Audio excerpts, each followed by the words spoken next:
चलिए आइए बच्चों, हम अब जानेंगे सारणिक के गुण, एलिमेंट्री प्रॉपर्टीज ऑफ डिटर्मिनेंट्स।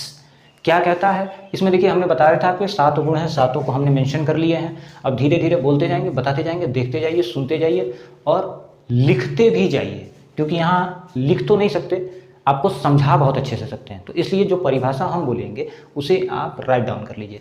चलिए, कह रहा है पहली प्रॉपर्टी कहता है कि यदि कोई सारणिक हमारे पास है, अब कोई सारणिक है, अब ये 2x2 का हो, चाहे 3x3 का हो, चाहे 4x4 का हो, 5x5 का हो, मतलब अगर सारणिक है तो वर्गाकार होगा।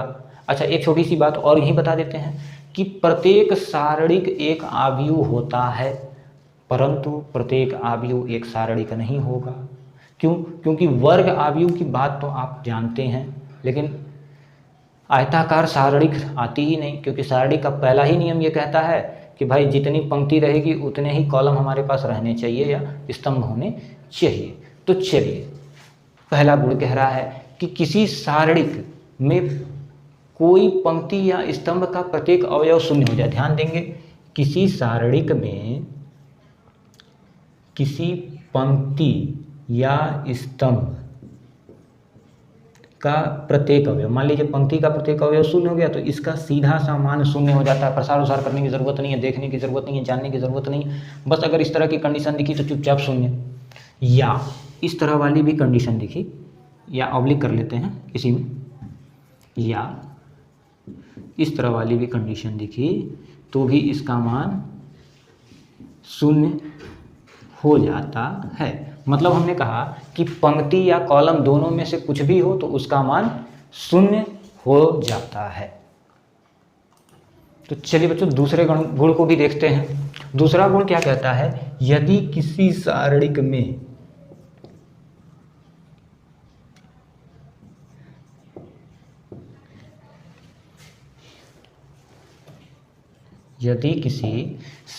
में पंक्तियों को स्तंभों में तथा स्तंभों को पंक्तियों में परिवर्तित कर दिया जाए तो उसके मान में कोई परिवर्तन नहीं होता है। ये बात याद रखेंगे। क्लियर हो गई सेकंड गुण।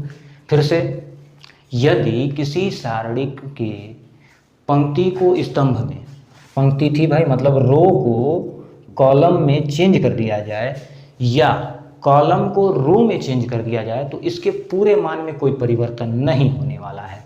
चलिए तीसरे गुण को देख लेते हैं। कहता है तीसरा गुण, किसी सारणिक में 2 पंक्तियों को आपस में बदल दीजिए। लीजिए A11 A12 A13, B11 B12 B13 and C अच्छा गड़बड़ हो गया, 2 1 2 2 2 3 और यहाँ से होगा 3 1 3 2 एंड 3 3। क्या कहा कि यदि किसी सारणिक में किन्हीं 2 पंक्तियों को आपस में बदल दिया जाए, 2 पंक्तियों तथा 2 स्तंभों को आपस में बदल दिया जाए, मतलब ये दोनों बदल दीजिए या ये दोनों बदल दीजिए। जैसे हमने C31 C32 एंड C33 को ऊपर लिख लिया और A11 A12 एंड A13 को नीचे लिख लिया, B21 B22 और B23 अपने स्थान पर रहे। तो इस कंडीशन में क्या होगा? अब देखिए हमने क्या किया, इसको उठा के यहाँ ले आए और इसको उठा के यहाँ ले गए। तो जब किसी सारणिक में किन्हीं 2 पंक्तियों तथा स्तंभों को आपस में इंटरचेंज कर दिया जाता है तो उसके मान में कोई परिवर्तन नहीं होता, बस आगे उसका मान ऋणात्मक हो जाता है। क्लियर हो गया होगा। चौथा गुण देख लीजिए। चौथा गुण कहता है यदि किसी सारणिक में 2 पंक्ति अथवा 2 स्तंभ समान हो जाए तो उसका मान शून्य हो जाएगा। लीजिए फिर वही बात कह रहा है कि यदि किसी सारणिक में 2 पंक्ति या 2 स्तंभ समान हो जाएं तो इसका मान शून्य हो जाता है भाई साहब। अब दिख रहा होगा ये 2 पंक्ति और ये 2 स्तंभ क्या हैं? आपस में समान हैं, तो इनका मान शून्य हो गया। 5वें गुण की तरफ बढ़ लें तो 5वां गुण कहता है यदि किसी सारणिक में प्रत्येक अवयव में, कहा यदि किसी सारणिक के प्रत्येक अवयव में, ध्यान से सुनिए समझिए और राइट डाउन जरूर कीजिए इस चीज़ों को। कहा गया कि यदि किसी सारणिक के प्रत्येक अवयव में किसी अचर के का गुणा करा दिया जाए। जैसे ध्यान दीजिए हमारे पास अब दो का लेके चलते हैं, ए बी और सी और डी के प्रत्येक अवयव में हम किसी अचर के का हम गुणा करा दें तो इस सारणी का मान पूरा मान निकाल के उसके के गुणे के बराबर होता है। ध्यान से सुन लीजिएगा हम कहना क्या चाहते हैं। यदि किसी सारणी के प्रत्येक अवयव में यदि हम के का गुणा करा दें या किसी अचर के से गुणा करा दें, अचर संख्या के से गुणा करा दिया जाए तो उस सारणी का मान के गुना हो जाता है। इस सारणी का मान बताए थे निकालना, सीधे के गुना हो जाता है। यहाँ कराने से अच्छा है कि डायरेक्ट यही वाला काम। क्लियर है? कोई दिक्कत है, हैरानी है, परेशानी है, घबराहट है? नहीं है तो चलिए। छठवां गुण कहता है, छठवां गुण आपसे कह रहा है यदि किसी सारणी में दो राशियों का योग, बहुत इंपॉर्टेंट है बच्चों, बहुत ही ज़्यादा ध्यान देंगे। यदि किसी सारणी में दो राशियों का योग हो तो उस तरह की कंडीशन में जो होगा, तो चलिए हम बता रहे थे आपको छठवें गुण के बारे में। तो छठवां गुण कह रहा है यदि किसी सारणी के किसी पंक्ति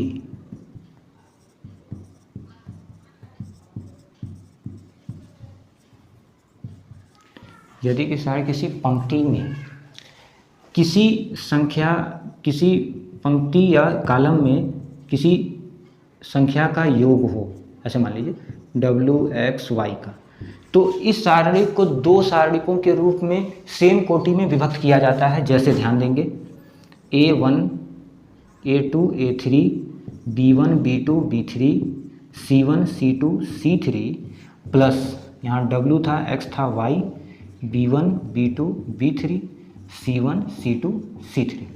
तो इस तरह से किया जा सकता है। ध्यान दीजिएगा, एक बार लिख लीजिए। यदि किसी सारणी में दो राशियों का योग है, यदि किसी सारणी में दो राशियों का योग है, यहाँ दिख रहा होगा आपको, यदि किसी सारणी में दो राशियों का योग है तो उस सारणी को उसी कोटि के, उस सारणी को, ये 3x3 की कोटि थी ना भाई साहब, तो ये भी 3x3 की है और ये भी 3x3 की है, तो उसी कोटि के, ध्यान से सुनना, उसी कोटि के दो सारणिक, पहली सारणिक ये हो गई और दूसरी सारणिक ये हो गई। लीजिए, दो सारणिकों के योग के योग भूलिएगा मत, योग के रूप में व्यक्त कर सकते हैं। लीजिए भाई साहब, हो गया काम खत्म हमारा।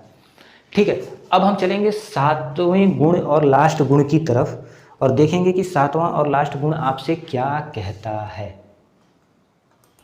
तो चलिए देखिए क्या कहता है आपका सातवां गुण। सातवां गुण कह रहा है कि यदि किसी सारणी की किसी पंक्ति अथवा स्तंभ के, ध्यान से सुनिएगा भाई साहब, पहले तो हम सारणी बना लें A1 B1 C1 A2 B2 C2 and A3 B3 और C3। कहा क्या गया, यदि किसी सारणी के किसी पंक्ति या स्तंभ, पंक्ति का मतलब रो, स्तंभ का मतलब कॉलम, के सभी अवयव के में किसी अचर संख्या का और जोड़ दिया जाए। मान लीजिए हम B में ही किसी अचर संख्या K का गुणा करा के पहले वाले में जोड़ दे रहे हैं, ठीक है। तो क्या इस तरह की जब कंडीशन बन जाए तो कहा गया, अब देखिए जरूरी नहीं है जोड़ा ही जाए, घटा भी आप सकते हैं। तो एक बार फिर से सुनिए, यदि किसी सारणी के किसी पंक्ति या स्तंभ में, किसी पंक्ति या स्तंभ में किसी अचर का गुणा कराकर उसके संगत अवयव के साथ जोड़ दिया या घटा दिया जाए तो सारणी के मान में कोई परिवर्तन नहीं होने वाला। कैसे नहीं होने वाला, यहाँ देखिए, हमने बताया था आपसे, इसका तेल पानी खत्म, तो चलिए ध्यान देंगे, बताया था भाई साहब कि इस तरह का जब होगा तो अभी यहाँ बताया ना कि इसको ऐसे लिख सकते थे A1 A2 A3 B1 B2 B3 and C1 C2 C3 plus KB1 KB2 KB3 फिर B1 B2 B3 and C1 C2 C3। अब ध्यान देंगे, और एक बात हम बताए थे कि जब इस तरह हो तो इस सबों में से एक कोई चीज़ कॉमन ली जा सकती है। उठा लीजिए, ये तो आव्यूह में बताया गया, तो ये हम कॉमन ले चुके। अभी अभी कहीं ना कहीं किसी न किसी गुण में हम बता रखे हैं। देखिए क्या बताए हैं, तो हमने आपको बताया कि सातवें गुण में ध्यान रखेंगे, पहले तो दोनों को अलग अलग कर लिए और के वाले को हम कॉमन कर लिए। अरे बाबू, चौथे ही गुणवा में तो बताए थे कि यदि किसी पंक्ति में दो किसी सारणिक में 2 पंक्ति या 2 स्तंभ समान हो जाए तो उसका मान 0 हो जाता है। तो यहाँ क्या दिख रहा है, 2 पंक्ति समान होगी, इसका मान 0 होगा, तो 0 में किसी संख्या का गुणा करते हैं तो 0 हो जाता है, खत्म हो गया। तो सीधा सीधा इस सारणी का मान ही बच जाता है। यही 7 गुण आपके मोस्ट इंपॉर्टेंट थे, एक बार बहुत फास्ट ट्रैक पर रिपीट करते हैं। कहा गया यदि किसी सारणिक में कोई पंक्ति अथवा स्तंभ के प्रत्येक अवयव 0 हों तो उसका मान 0 होगा। दूसरा गुण कहता है कि हम किसी सारणिक के किसी पंक्ति को स्तंभ में और स्तंभ को जब कॉलम में बदल देते हैं, पंक्ति को स्तंभ का मतलब कॉलम ही होता है, और कॉलम को पंक्ति यानी मतलब रो में बदल देते हैं, तो उसके मान में भी कोई परिवर्तन और विवर्तन नहीं होने वाला है। अगला गुण कहता है कि यदि 2 पंक्तियों को आपस में, किसी सारणी के 2 पंक्तियों को आपस में इंटरचेंज कर दिया जाए, 2 स्तंभों को इंटरचेंज कर दिया जाए, जैसे पहले पंक्ति को हम तीसरा में लेके चले आए, तीसरे को पहले में लेके चले आए, तो इस तरह की कंडीशन में आपको पता होगा, आपको ये जानना होगा, आपको ये पहचानना होगा कि इसका मान तो सेम रहता है, बस उस मान के आगे माइनस चिन्ह लग जाता है, मतलब सीधी सी बात है वो मान ऋणात्मक हो जाता है। अगला देखिए, चौथा गुण कहा यदि किसी सारणी में कोई 2 पंक्ति या 2 स्तंभ समान हो जाए तो उसका मान 0 हो जाता है। पांचवा गुण कहता है कि यदि किसी सारणी के प्रत्येक अवयव में, चाहे वो 2/2 का हो चाहे 3/3 का हो, प्रत्येक अवयव में k का गुणा है तो उस पूरे सारणी का मान k गुना हो जाता है। ये बात आप जानते हैं, सुनते हैं, समझते हैं। चलिए, छठवां गुण कहा यदि किसी सारणी के किसी पंक्ति में 2 या 2 से अधिक पदों का योग है, यदि किसी सारणी के किसी पंक्ति या स्तंभ में 2 या 2 से अधिक पदों का योग है तो उसे उसी कोटि बदलनी नहीं चाहिए, उसी कोटि के 2 सारणिकों के योग के रूप में लिखा जा सकता है। 7वां एंड मोस्ट इंपॉर्टेंट गुण क्या है, कहा यदि किसी सारणी के किसी पंक्ति या स्तंभ के किसी पंक्ति या स्तंभ में किसी अचर संख्या से गुणा करने पर, अचर का मतलब कोई के ले लिए, गुणा करने पर उसके किसी संगत पंक्ति या स्तंभ में, संगत पंक्ति मतलब रो और स्तंभ यानी कॉलम में गुणा कराने, जोड़ने या घटाने पर, सॉरी गुणा नहीं कराना है, जोड़ने या घटाने पर सारणी के मान में कोई परिवर्तन नहीं होता। कैसे नहीं होता, अभी जस्ट हम बताएं। तो यहाँ तक ये 7 गुण हो गए। एक बड़ा प्यारा सा नोट कहीं आपके पास होगा तो लिख लीजिएगा, बड़ा प्यारा सा नोट हम आपको बता देते हैं। नोट में ये कहा गया सारणिक का सवाल जब हम लगाएंगे, देखिए ये मेरा प्रॉपर नोट है, कहीं किताब में आपको नहीं मिलेगा। तो सारणिक का जब आप सवाल लगाएं तो हम किसी भी पंक्ति को किसी भी पंक्ति में या किसी स्तंभ को किसी भी स्तंभ में जोड़ सकते हैं। हमारे पास 2-3 तो स्तंभ होगा, मतलब इसको इसमें जोड़ लें या इसमें जोड़ लें या घटा लें। कहा गया सारणी के किसी पंक्ति को उसके संगत किसी पंक्ति में जोड़ा या घटाया जा सकता है, या स्तंभ को जोड़ा या घटाया जा सकता है।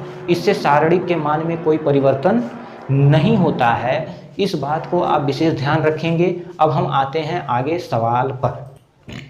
आइए, हम सारणी के गुण तो पढ़ लिए, अब 5वां हमारा इस पार्ट का लास्ट टॉपिक रहा है। अगले पार्ट में फिर हम कुछ सारणी के 2-3-4 टॉपिक लेके उपस्थित होंगे आपके सामने, सवाल बताते रहेंगे, टॉपिक बताते रहेंगे। चल देखिए क्या कहा गया। पहले तो ये 4.2 में आपको क्वेश्चन मिलेंगे, ये पहला क्वेश्चन है, दूसरा हम नहीं बता रहे, लगा लीजिएगा होमवर्क है। ये तीसरा क्वेश्चन है। कहा कि बिना विस्तार के, पहली चीज़ आप समझ गए कि जब आप सारणी के गुणों के बारे में जान गए तो विस्तार करने की ज़रूरत नहीं है। तो हमें ये कहा क्वेश्चन ने कि बिना विस्तार के इसका मान 0 लाइए। चलिए देख लेते हैं। अब आपके पास 2 रास्ते हैं। हमने आपको किसी गुण में बताया है, तो बताए होंगे भाई, 7 से पहले 6वां गुण बताए थे, यहीं पे, यहाँ वाला, यहीं जगह जो मिट गया, उसमें बताए थे कि यदि किसी सारणिक में किसी पंक्ति या स्तंभ में 2 या 2 से अधिक पदों का अवयव होता है तो उसको इस टाइप से 2 या 2 से अधिक सारणिक के रूप में लिखा जा सकता है। लिख सकते थे भाई साहब, पढ़े थे, यहाँ लिख लीजिए भाई साहब। कहाँ से आया, गुण 6 के आधार पर। अच्छा, मान लीजिए एग्जाम में आपको याद ही नहीं आता कि कौन सा गुण था। ये तो पता है कि गुण था, नंबर नहीं याद है, तो बस ऐसे लिखिए, सारणिक के गुण के आधार पर। अब कौन सा गुण था वो एग्जामिनर साहब सोच लेंगे, कोई दिक्कत नहीं है। तो ये बात बताई गई थी।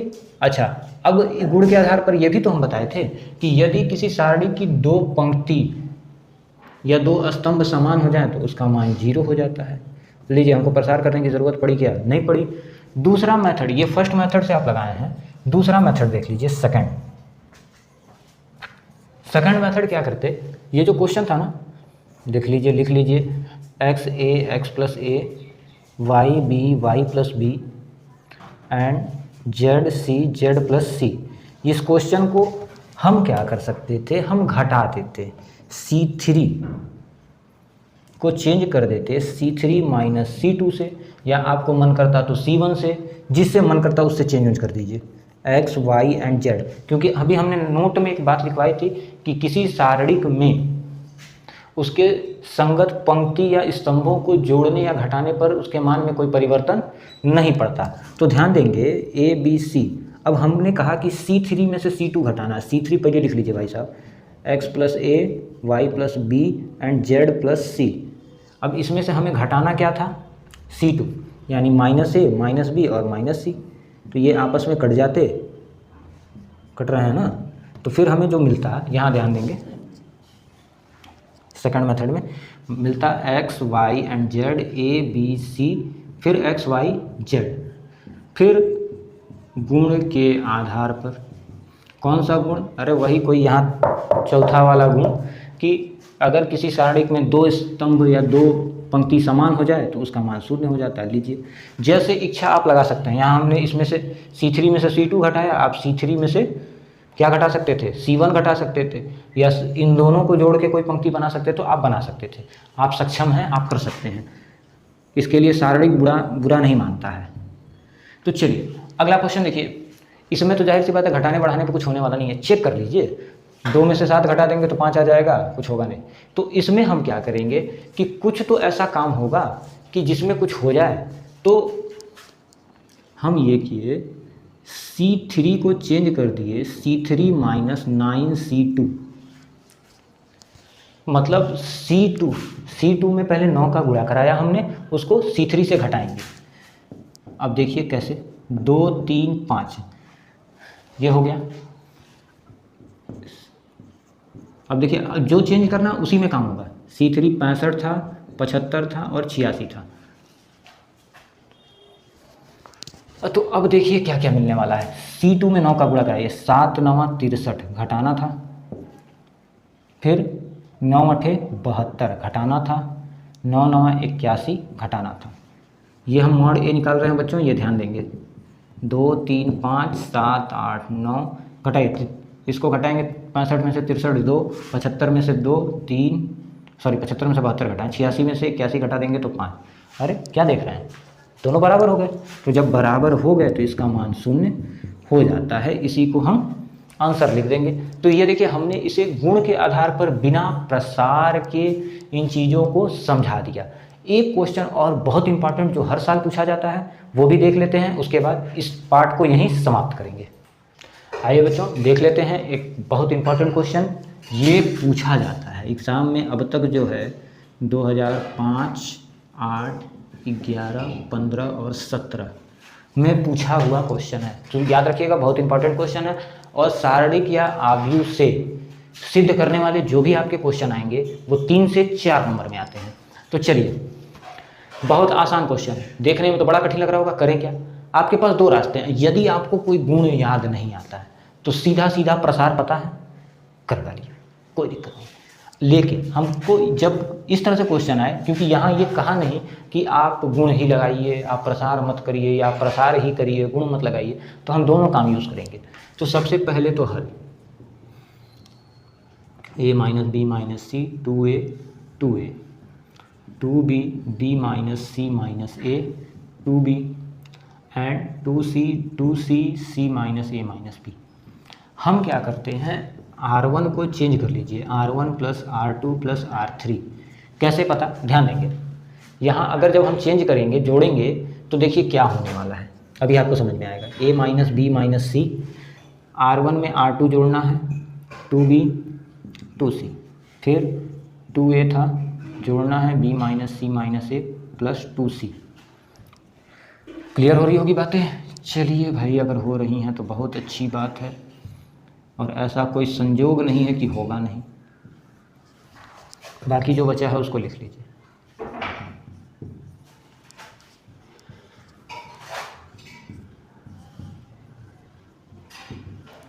अब देखिए जोड़ेंगे घटाएंगे तो क्या प्राप्त होने वाला है, ए तो कुछ है नहीं तो ए चुपचाप लिख दीजिए। 2b में से एक b घटा दिए तो प्लस b, यहाँ प्लस c। इसी तरह से यहाँ a प्लस बी प्लस सी मिलेगा, यहाँ भी a प्लस बी प्लस सी प्राप्त होगा। यहाँ बचा 2b b minus C minus A 2b, 2c c minus A minus B. अच्छा, अब जरा एक आगे से एक चीज़ याद कीजिए, यदि किसी पंक्ति या स्तंभ में कोई संख्या उभयनिष्ठ होती थी तो उसे क्या कर लेते थे, बाहर कर लेते थे। तो यहाँ देखेंगे a प्लस बी प्लस सी उभयनिष्ठ था, तो a प्लस बी प्लस सी हमने उभयनिष्ठ ले लिया, बचा 1 2b 2c, 1b minus C minus A upon 2c, 1 2b C minus A minus B. इतनी चीज़ें बची। तो इसको थोड़ा सा हम रब कर दें, चाहे छोटा कर दें, समझ तो गए होंगे। चलिए छोटा कर देते हैं, क्या मिटाएं, 2a plus 2b minus plus C minus A minus B, और यहाँ लिख देंगे 2b C minus A minus B. यहाँ बताते हैं। तो इतनी बातें निकल गई। इतनी बातें निकलने के बाद इसका सीधा सा प्रसार कर दीजिए। प्रसार ध्यान देंगे, जब हम प्रसार करेंगे तो इस बात का विशेष ध्यान देंगे कि किसके अनुसार करना है। चलिए देखिए, यहाँ से पूरा देखेंगे, छोड़ दीजिए इसको। R1 के अनुसार a प्लस बी प्लस सी तो पहले आपने निकाल लिया था। अब ध्यान देंगे, पहली पंक्ति पहला कॉलम छोड़ देंगे तो ये बचेगा। तो इसको लिख लीजिए भाई साहब, क्या होगा, 1 के बाद जब आप लिखेंगे तो बचेगा b minus C minus A 2c 2b C minus A minus b minus 1, पहला रो दूसरा कॉलम छोड़ेंगे 2b 2c, और ये ध्यान देंगे 2b 2c C minus A minus B. यही तो बचने वाला है। अब पहला रो और तीसरा कॉलम छोड़ेंगे तो ये चारों बातें बचने वाली हैं। प्लस 1 बचा क्या है, यहाँ ध्यान देंगे, तीसरा कॉलम छूट रहा है तो उधर से 2b b माइनस सी माइनस ए 2c। इतनी बातें क्लियर हो गई होंगी आपकी। चलिए अब मल्टीप्लाई करते हैं, a प्लस बी प्लस सी, 1 हटा दीजिए, इसका गुणा करेंगे तो यहाँ देखिए b माइनस सी माइनस ए का गुणा हमको करना है c minus A minus B के साथ, और इसका गुणा करेंगे 2b minus 2c into 2c।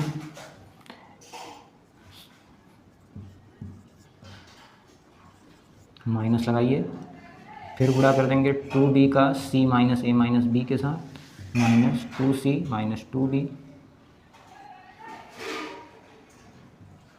फिर प्लस गुणा कर लेंगे 2b into 2c minus 2c into B minus C minus A. तो जब इसको आप सॉल्व करेंगे तो ये कुछ सॉल्व होने के बाद इस तरह की कंडीशन में कट पीट के बनने वाला है। A square plus B square plus C square plus 2ab plus 2bc plus 2ca। इस कंडीशन में ये सारी चीज़ें सॉल्व करने के बाद आ जाएंगी, क्योंकि गुणा आप जानते ही होंगे, पहले b का c से, फिर a से, फिर b से, फिर c का इससे इससे इससे, फिर a का इससे इससे, इसी तरह से करते हुए कुछ कट के कुछ जोड़ के घट के ये सारी चीज़ें आएंगी। अब ये बचपन में आपको पढ़ाया गया होगा कि ये फार्मूला होता है किसका, a square plus B square plus C square का, sorry a plus B plus C के होल स्क्वायर का ये फार्मूला होता है। तो जब इन दोनों का इंटू करेंगे आप तो a प्लस बी प्लस सी का क्यूब। हमको क्या प्रूफ करना था, यही करना था, हेंस प्रूफ। तो इस तरह के क्वेश्चंस आपको एग्जाम में दिए जाएंगे 3 से 4 नंबर में। क्लियर हो गया। तो इसी के साथ सारणी का पार्ट 1 यहीं पे समाप्त करते हैं। पार्ट 2 अगले वीडियो के साथ फिर आपके सामने रहेगा। तब तक के लिए धन्यवाद।